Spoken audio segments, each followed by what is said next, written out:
오늘 우리에게 주시는 하나님의 말씀은 갈라디아서 6장 2절에서 5절까지의 말씀입니다. 갈라디아서 6장 2절에서 5절까지의 말씀, 신약성경 308면에 있습니다. 저와 여러분이 함께 합독하시겠습니다. 너희가 짐을 서로 지라. 그리하여 그리스도의 법을 성취하라. 만일 누가 아무것도 되지 못하고 된 줄로 생각하면 스스로 속임이라. 각각 자기의 일을 살피라. 그리하면 자랑할 것이 자기에게는 있어도 남에게는 있지 아니하리니 각각 자기의 짐을 질 것이라. 아멘. 성도님들께서 익히 아시는 것처럼 저는 한인장로교회에서 사랑부 사역을 담당하며 장애인 친구들을 섬기고 있습니다. 교회에서 사역한 지가 이제 4년이 조금 넘어가고 있는데, 그동안 교회에서 파트타임으로 사역을 하는 동안에 사랑부 부모님들이 아닌 일반 성도님들과 교제를 하며 대화를 나누게 될 경우가 종종 있었습니다. 그런데 때때로 저에게 사랑부 사역을 어떻게 시작하게 되었는지, 장애인 사역을 하게 된 어떤 계기가 있는지 물어보시는 분들이 계셨습니다. 그럴 때마다 그 이유에 대해서 길게 대답을 해드릴 수가 없었는데, 오늘은 그 질문에 대한 말씀을 드리며 본문을 함께 살펴보고자 합니다. 지난 수요 예배 때에도 성도님들께 잠시 말씀드린 적이 있었는데, 저는 어릴 적부터 교회를 다니긴 했지만 온전한 신앙인이 아니라 습관처럼 교회를 다니기만 하던 그런 사람이었습니다. 그러다가 결혼을 하고 직장은 다니다 늦게서야 하나님을 인격적으로 만나게 되었습니다. 삶에 아무런 소망도 없이 하루하루를 의미 없이 살아가고 있던 저에게 주님께서 찾아와 만나주시고, 제가 이 땅에 태어나게 된 이유와 앞으로 살아가야 할 목적에 대해서 깨닫게 해 주셨습니다. 그래서 중학교 때 희망했지만 여러 가지 이유로 포기했었던 사회복지사의 꿈을 다시금 되살리게 되었고, 신학 공부와 사회복지사의 공부를 함께 병행하며 시작하게 되었습니다. 그리고 몇 년이 지나서 감사하게도 2가지의 교육과정을 다 마치게 되었습니다. 그 이후에 처음으로 제가 접하게 된 곳은 당초에 계획했던 노인복지 목회에 관련된 곳이 아니라 발달장애인 친구들이 있는 장애인 주간보호 시설에서의 자원봉사였습니다. 그때까지 장애인들에 대한 지식도 별로 없었고 관련한 곳에서의 경험도 전무한 상태였기에 두려움과 망설임으로 봉사를 시작하게 되었습니다. 하지만 그곳에서의 시간들은 저의 생각을 변화시켜 주시고 앞으로 나아가야 할 길을 확인시켜 주시기 위한 하나님께서 예비해 주신 은혜의 시간들이었습니다. 장애인 주간보호 시설에서 자원봉사를 시작한 지 얼마 되지 않았을 때였습니다. 여름방학을 맞이하여 시설에서는 특별한 프로젝트로 4박 5일간의 여름 캠프를 준비하고 있었습니다. 그 여름 캠프가 특별했던 이유는 장애인 학생들의 부모님들은 함께 동참하지 않고 시설의 선생님들과 봉사자들로만 모든 일정이 진행된다는 것이었습니다. 그리고 무엇보다 그 장소가 바다 건너에 있는 제주도라는 것이 이전의 캠프와는 크게 다른 점이었습니다. 장애인 친구들은 사람들이 붐비는 곳은 꺼려 있고 자연과 접할 수 있는 곳들은 마음 편안해하며 좋아했기에 차를 타고 갈 수 있는 거리에 당일치기 여행은 여러 번 다녀본 경험이 있었습니다. 하지만 부모님들이 동행하지 않는 상태로 며칠 동안을 숙박을 하며 진행해야 하는 캠프는 결코 쉽지 않은 행사였습니다. 그리고 낯설고 새로운 것에 대한 두려움도 많고 익숙하지 않은 자극에 민감한 친구들이 많았기에 비행기를 타고 가야만 하는 제주도 여행은 그야말로 큰 도전이자 출발하는 공항에서부터 해결해야 할 문제들은 겹겹이 쌓여 있는 그런 여행이었습니다. 제주도 가는 비행기를 타야 하는 김포공항에서 부모님들은 학생들을 데려다 주고 난 뒤에 바로 집에 가지 못하고 비행기가 완전히 출발할 때까지 공항에서 대기하고 있어야만 했습니다. 그 이유는 혹시나 두려움에 비행기를 타지 못하는 학생이 종종 있기에 만일을 대비하여 비행기가 완전히 떠나게 될 때까지는 공항에서 기다리고 있어야만 했습니다. 그래도 우려했던 것과는 달리 학생들이 큰 어려움 없이 비행기를 탑승했기에 무사히 제주공항에 도착할 수 있었습니다. 숙소에 짐을 풀고 계획된 일정들을 하나씩 진행하고 있었는데 문제는 유람선을 타는 곳에서 발생했습니다. 제가 담당했던 한 친구가 배를 타는 선착장에서 도착한 뒤에는 자꾸만 뒷걸음질을 치면서 도망가려고만 하는 것이었습니다. 체격도 좋아서 저랑 비슷한 친구였는데 아무리 뒤에서 밀어서 앞으로 보내려고 해도 꿈쩍도 하지 않았습니다. 배를 타야 하는 시간은 점점 다가오고 다른 친구들과 일행들은 모두 배에 탑승했는데 저와 이 친구만 선착장에 남게 되었습니다. 그래서 이제 그만 포기하려던 찰나에 선생님들 중에 2명이 와서 팔을 한쪽씩 잡아서 끌어주고 저는 뒤에서 밀어서야 겨우 배에 탑승할 수 있게 되었습니다.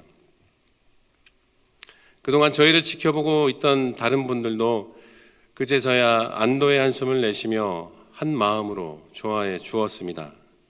그리고 선생님들 중 한 명이 이 광경을 카메라에 찍어서 부모님들이 볼 수 있도록 만든 인터넷 카페에 사진을 올렸습니다.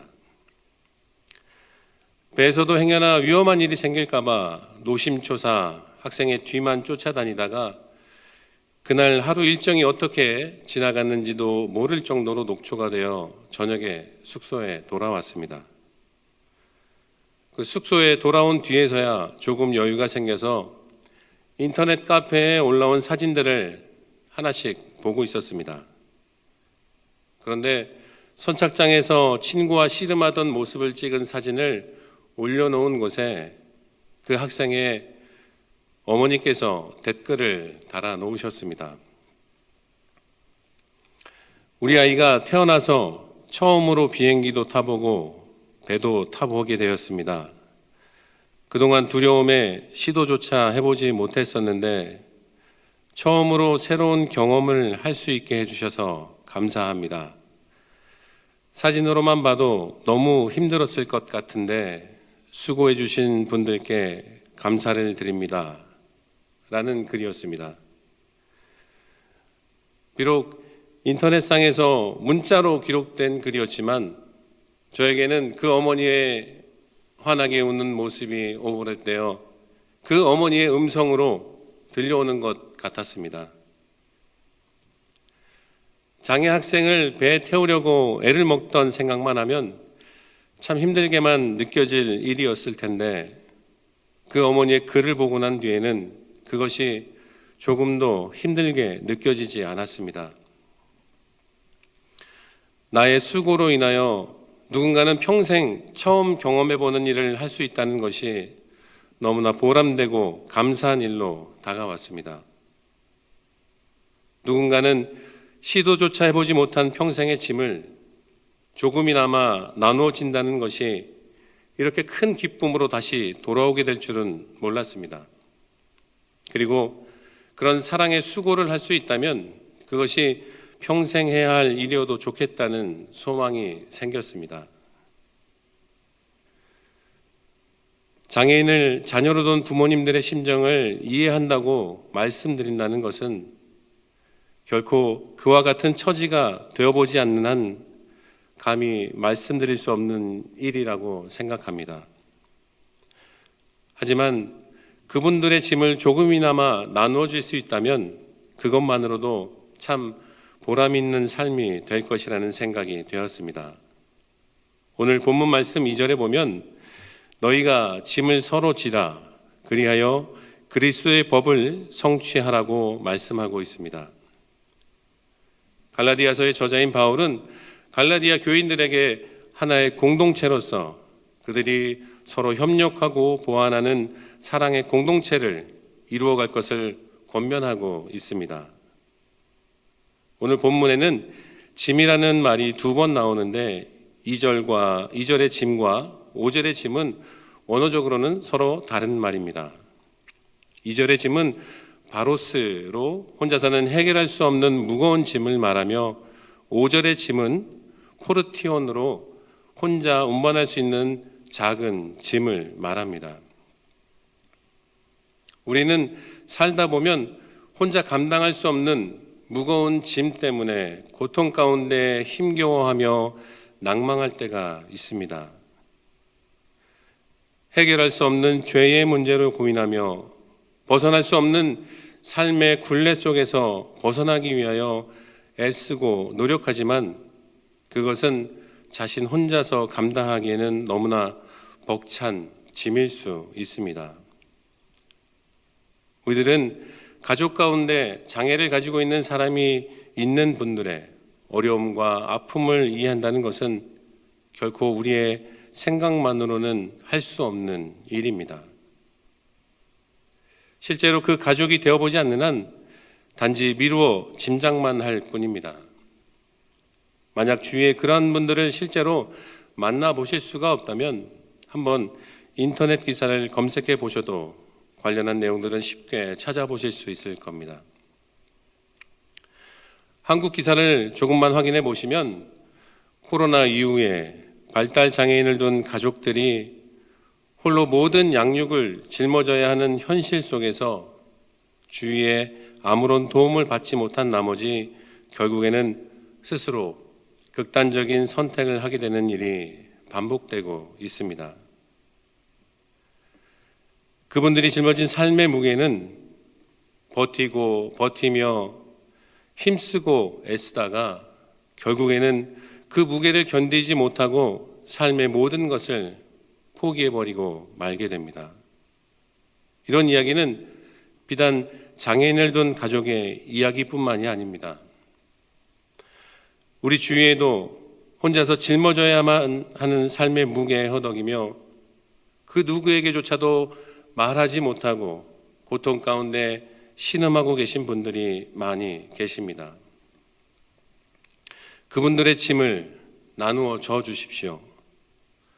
우리가 지게 되는 짐의 무게는 조금 힘이 들게 되는 무게일 뿐이지만 혼자서 해결할 수 없는 무거운 짐을 덜게 되는 분들은 그 힘겨운 발을 앞으로 한 발자국씩 내디딜 수 있는 삶의 무게로 바꾸어지게 될 것입니다. 내 주변의 사람들이 힘겨워할 때 믿음의 사람들이 그 짐을 함께 저어주십시오. 그것이 곧 그리스도의 법을 성취하는 것입니다. 요한복음 13장 34절과 35절에는 이렇게 말씀하고 있습니다. 새 계명을 너희에게 주노니 서로 사랑하라. 내가 너희를 사랑한 것 같이 너희도 서로 사랑하라. 너희가 서로 사랑하면 이로써 모든 사람이 너희가 내 제자인 줄 알리라. 그리스도의 법은 곧 사랑의 법입니다. 하나님을 사랑하고 내 이웃을 내 몸과 같이 사랑하라는 말씀입니다. 너희가 서로 사랑하면 내 제자인 줄 알리라고 주님께서는 말씀하셨습니다. 우리가 그리스도인이라는 사실을 세상 가운데 무엇으로 증명하시겠습니까? 이웃을 사랑하고 그들을 돌보아 주십시오. 그리고 그들의 짐을 나누어 져 주십시오. 성경은 우리를 한 몸을 이루는 지체라고 표현하고 있습니다. 고린도전서 12장 26절과 27절에 보면 만일 한 지체가 고통을 받으면 모든 지체가 함께 고통을 받고 한 지체가 영광을 얻으면 모든 지체가 함께 즐거워하느니라. 너희는 그리스도의 몸이요 지체의 각 부분이라고 말씀하고 있습니다. 한 몸을 이루는 지체로서 같이 져야 할 짐이 있다면 서로 같이 지어야 합니다. 그것이 곧 그리스도의 사랑입니다. 예수님께서는 자신의 몸을 십자가에 못 박으면서 우리의 무거운 짐을 대신 져 주셨습니다. 수고하고 무거운 짐진 자들아 다 내게로 오라. 내가 너희를 쉬게 하리라고 주님은 말씀하셨습니다. 내가 져야 할 짐이 있다면 무엇이 있는지 생각해 보십시오. 남편이나 아내로, 아니면 부모나 자녀로서, 때로는 이웃이나 친구로서 져야 할 짐이 있다면 그 짐을 지십시오. 내가 그리스도인으로서 져야 할 짐이 있다면 그것을 십자가의 사랑으로 지시기를 바랍니다. 신약 성경 복음서 안에서도 다른 사람의 짐을 나눠진 이야기가 있습니다. 성도님들께서도 잘 아시는 이야기라 생각하는데, 지붕을 뜯어내고 예수님 앞으로 중풍병자를 메고 나온 사람들의 이야기입니다. 중풍병이라면 일반적으로 뇌에 혈관이 막히거나 혈관이 터져서 의식 장애가 오거나 한쪽 팔다리가 마비되는 뇌혈관 질환을 말합니다. 이 중풍병자도 그런 신체적인 마비로 인하여 거동이 자유롭지 못했습니다. 네 사람이 침상째 메고 나왔다고 하는 것을 보면 그는 스스로 움직인다는 것이 거의 불가능한 상태였을 것입니다. 한때는 자유롭게 움직이며 건강했던 사람이었지만 중풍병자가 되고 난 이후에는 그가 할 수 있는 일이라고는 스스로 집 밖으로 나가지 못하고 침상에 누워 창문 밖으로 들려오는 사람들의 이야기에 귀를 기울일 뿐이었습니다. 그런데 어느 날부터 창문 밖으로 들려오는 소문은 귀신을 쫓아내고 각종 병자를 고치시는 예수님에 관한 이야기였습니다. 중풍병자는 처음에는 설마 그런 일이 있을까 하는 마음이었겠지만, 시간이 갈수록 창문 밖으로 가는 사람들의 입을 통해서 예수님의 소문이 점점 더 많이 들려오기 시작했습니다. 그리고 그런 예수님의 놀라운 소문에 혹시 나도 고침받을 수 있지 않을까 하는 마음을 갖게 되었을 것입니다. 그리고 그 의문이 고민이 되고 마음속의 고민이 간절한 소망으로 바뀌게 되었을 때, 중풍병자는 자신의 마음을 4명의 친구들에게 이야기하며 예수님을 만날 수 있게 해달라고 부탁을 하였습니다. 중풍병자의 간절한 이야기를 들은 친구들은 결코 그의 이야기에 코웃음을 치며 쓸데없는 일이라며 돌아서지 않았습니다. 그들은 중풍병자의 이야기에 귀를 기울이며 그의 마음에 공감을 해 주었습니다. 그리고 그들이 할 수 있는 일이 무엇이 있는지를 찾기 시작하였습니다. 그들은 혼자서는 움직일 수 없는 중풍병자의 소망을 함께 이루어주고자 마음을 먹게 되었습니다. 그렇게 예수님께로 나아가면 반드시 나을 수 있다는 중풍병자의 믿음에 4사람 모두가 한 마음이 되자 그들은 중풍병자의 손과 발이 되어 예수님께로 향해 나아갈 수 있었습니다. 중풍병자를 침상째 메고 힘겹게 먼 길을 걸어 예수님께서 머물고 계신다는 집을 찾아 도착하게 되었습니다. 하지만 그들의 앞을 가로막고 있는 사람들이 너무 많았기에 예수님 앞에까지 나아갈 수는 없었습니다. 그토록 만나 뵙고자 했던 예수님을 눈앞에 두고 있었지만 헤쳐나갈 수 없는 수많은 사람들로 인해 더 이상은 앞으로 나아갈 수 없는 거대한 벽이 생겨버리고 말았습니다. 하지만 장애물이 그들 앞을 가로막고 있을지라도 그들은 결코 포기하지 않았습니다. 중풍병자의 간절한 소망을 듣고 예수님께로 향한 그 간절한 믿음을 알았기에 그 네 사람의 친구들은 그들의 노력을 끝까지 포기하지 않았습니다. 그들을 지켜보는 사람들의 따가운 눈총과 거센 비난의 소리에도 불구하고 그들은 예수님이 계신 곳에 지붕을 뜯어내는 수고를 기꺼이 감당했습니다. 그리고 마침내 4명의 사람들은 중풍병자를 예수님이 계신 곳 앞에 무사하게 내려줄 수 있게 되었습니다. 그들이 겪어왔던 모든 것을 아시고 그들의 행동을 지켜보고 계셨던 예수님께서는 어떠한 어려움 가운데서도 끝까지 포기하지 않았던 그들의 믿음을 보시고 그들의 믿음을 칭찬하셨습니다.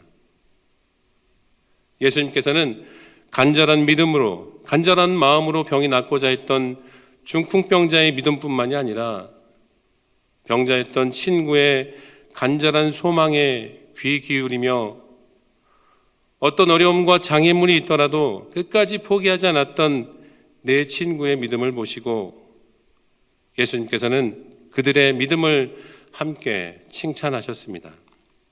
그리고 그들의 믿음의 결과는 중풍병자가 예수님으로부터 병고침을 받는 기적뿐만이 아니라 죄사함의 은혜를 얻게 되는 놀라운 결과가 일어나게 되었습니다. 예수님께서는 그들의 믿음을 보시고 중풍병자의 병든 몸과 영혼의 모든 것이 온전케 회복이 되는 놀라운 기적의 은혜를 베풀어 주셨습니다. 4명의 친구들은 중풍병자의 간절한 요청에 그들의 마음을 모으고 수고와 헌신을 통하여 선을 베풀었습니다. 그리고 그들 앞에 어떠한 어려움이 있을지라도 끝까지 포기하지 않고 인내하며 나아갔습니다. 성경 말씀 갈라디아서 6장 9절에는 분명히 이렇게 말씀하고 있습니다. 우리가 선을 행하되 낙심하지 말지니 포기하지 아니하면 때가 이름에 거두리라. 성령을 위하여 선을 행하십시오. 그리고 선을 행하되 끝까지 인내하며 낙심하거나 포기하지 마십시오. 그리하면 우리의 모든 것을 아시는 하나님께서 때가 이르러 가장 좋은 것을 거두게 하실 것입니다. 그리고 기회 있는 대로 모든 이에게 착한 일을 하되 더욱 믿음의 가정들에게 행하시기를 바랍니다. 하나님께서는 그 일을 위하여 우리를 공동체로 삼으시고 한 몸을 이루는 지체로 삼아주셨습니다. 하나님께서는 우리를 구원하시기 위하여 독생자 예수님을 십자가에 내어 주셨습니다. 그 십자가의 사랑이 우리를 죄로부터 구원하여 주시고 우리를 거룩한 하나님 나라의 백성으로 아버지 하나님의 자녀로 삼아 주셨습니다. 사랑하는 성도 여러분, 하나님께서는 사람이 무엇으로 심던지 그대로 거두리라고 말씀하셨습니다. 나의 썩어질 육체를 위하여 살아가는 삶이 아니라 영원한 생명을 위하여 성령 안에서 선을 행하십시오. 영생을 위하여 사랑을 심으시고 연약한 이웃의 짐을 나누어지며 주님의 사랑을 실천하십시오. 우리는 지금 사순절 기간을 지나가고 있습니다. 그리고 사순절 기간 동안 온 교회가 하나 되기를 위해 기도하며 서로를 위하여 중보기도하는 가운데 있습니다. 우리가 서로를 위하여 기도한다는 것은 서로의 기도 제목을 가지고 함께 짐을 나누며 기도하는 것입니다. 중보기도하는 것은 그 짐을 함께 진다는 사랑의 표현이자 방법입니다. 연약한 자들을 위하여 더욱 힘써 기도해 주십시오. 그리고 그들의 짐을 나누어 져 주십시오. 우리의 수고가, 우리의 노력이 끝까지 포기하지 않는다면 하나님의 선하신 그때에 아름다운 열매로 거두게 될 것입니다. 끝까지 포기하지 않는 믿음으로 성령 안에서 사랑을 심으시고 영원한 생명을 복된 열매를 거두시는 우리 모두가 되기를 간절히 소망합니다. 함께 기도하시겠습니다. 참 좋으신 아버지 하나님, 오늘 말씀을 통해 서로 짐을 나누어지는 그리스도의 삶의 모습에 대하여 살펴보게 하심을 감사드립니다. 우리를 위하여 죄악의 무거운 짐을 대신 지고 십자가 달려 죽으신 우리 주님의 놀라우신 그 사랑을 늘 기억하게 하여 주시고, 오직 그 사랑으로 질병과 고통 가운데 낭망하여 일어서지 못하는 우리의 이웃들을 돌아보며 그들의 목소리에 귀를 기울이고 그분들의 무거운 짐을 함께 나누어지는 우리 모두가 되게 하여 주시옵소서. 그것이 비록 고단하고 힘든 일일지라도 성령을 위하여 눈물로 씨를 뿌리는 우리 모두가 되게 하여 주시고, 선을 행하되 끝까지 포기하지 않는 굳건한 믿음을 우리 가운데 허락하여 주시옵소서. 십자가의 그 사랑이 우리의 삶을 변화시켜 주시고 병든 우리의 몸과 마음을 회복시켜 주시며, 나와 내 이웃들 우리 모두가 그 사랑 안에서 참된 기쁨과 평안을 얻는 복된 삶을 살아가게 하여 주시옵소서. 이 모든 말씀 우리를 구원하신 예수님의 이름으로 기도드립니다. 아멘.